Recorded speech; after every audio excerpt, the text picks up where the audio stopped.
Hello friends and welcome back to our channel. It is time for a story. Today's story is called Things Should Match, and this is written by Sheldon Oberman and illustrated by Meisel. We hope you enjoyed today's story. We invite you to sit back, relax, and enjoy. Let's get started. Shmendrick, his wife, and his 12 children lived at the edge of the forest. They had a one-room cabin that they had built out of logs, with a roof of long thatched grass. They had a cow for milk, a sheep for wool, and some chickens for eggs. They also had a field and a garden, so they could grow whatever else they needed.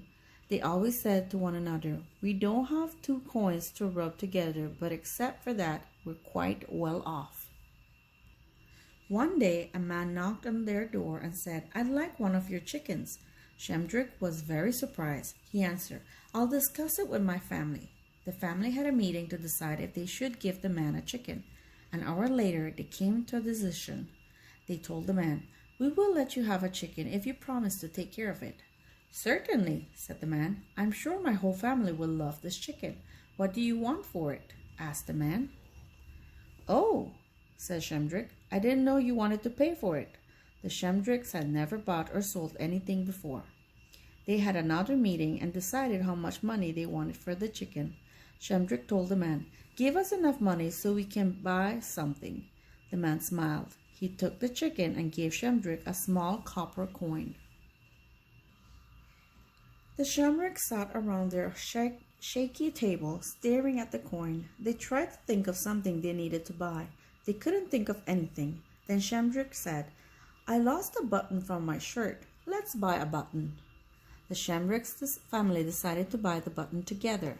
They walked into town and stood outside the department store. They read out the words on the big sign over the door. The sign said, "We have everything you need and even things that you don't." Shmendrick was very impressed. He told his wife and children, "This is the biggest and best store in town." He was right, because it was also the only store in town. The Shmendricks were amazed at all the shelves full of things. Finally, they found the button department, and Shmendrick said to the sales clerk, "I want to buy a button." The clerk loved to sell things, the more the better, so he said to Shmendrick, "I can sell you a new button, but if you buy a new button, it won't match your old buttons. You need a set of 6 matching buttons." Shmendrick said, "It's true, things should match." So the salesman gave him a package of 6 matching buttons.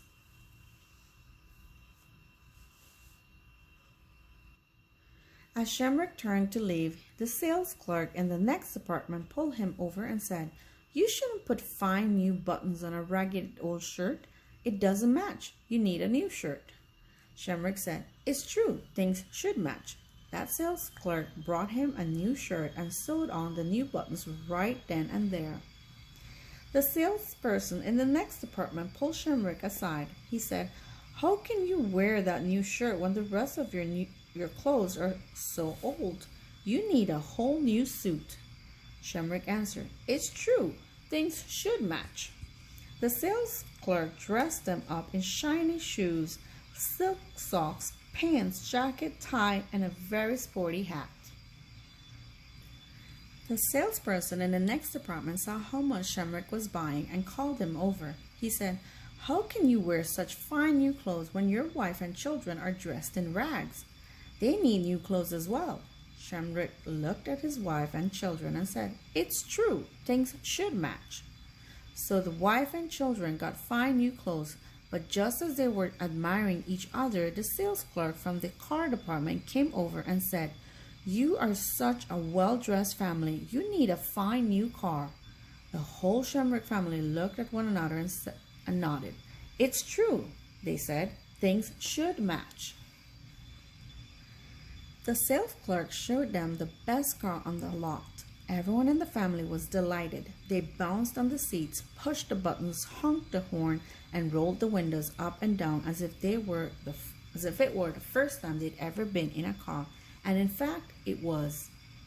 Another clerk dragged them out of the car and said, "You have fine new clothes and a fine new car. You need a fine new house." The Shmendricks thought about their shabby old cabin and said, "It's true, things should match." So the salesperson showed them a picture of the finest, newest house in town. "We'll take it," said the Shmendricks. Before they knew it, they were surrounded by sales clerks from every department who showed them furniture, drapes, carpets, appliances, paintings for the walls, and so much more for their fine new house. Naturally, the Shmendricks agreed that they had to have it all. After all, they said, things should match. Finally, the day was ending. The department store was closing. The Shmendricks had headed forward toward the door with so many boxes and packages and crates that everyone in the store had to help carry it all. Just as they were leaving, the manager put his hand on Shmendrick's shoulder and whispered, "There's just one more thing." "And another thing?" said Shmendrick. "We can't imagine one more thing that we could need." "It's not what you need," said the manager with a polite smile. "It's what we need. How do you wish to pay for all of this?" "Pay?" asked Shmendrick. "Yes, pay," said the manager. "We'll have to discuss it as a family," said Shmendrick. The family had a short meeting because they could see that the manager and salespeople were looking rather impatiently at them. Finally, Shmendrick said, "We can pay, but we may not be able to pay for it all." "How much money do you have?" asked the manager. The Shmendrick showed the manager the small copper coin. "Oh," said the manager. "Uh-oh," said the salespeople. Oh. The manager and the salespeople started taking everything back. They took it back even faster than they had brought it out. The pets, sports equipment, toys, carpets, drapes, furniture, house, car, clothes, Shmendrick's shirt, all 6 brand new buttons except for one. The copper coin was just enough to pay for that one button. The Shmendricks gathered their ragged clothes. They put them back on. They left the store and slowly and silently walked back to their worn-out old shack of a house. They sat around their shaky old table and stared at the button. Mrs. Shmendrick said, "The button is the only thing we own that is brand new."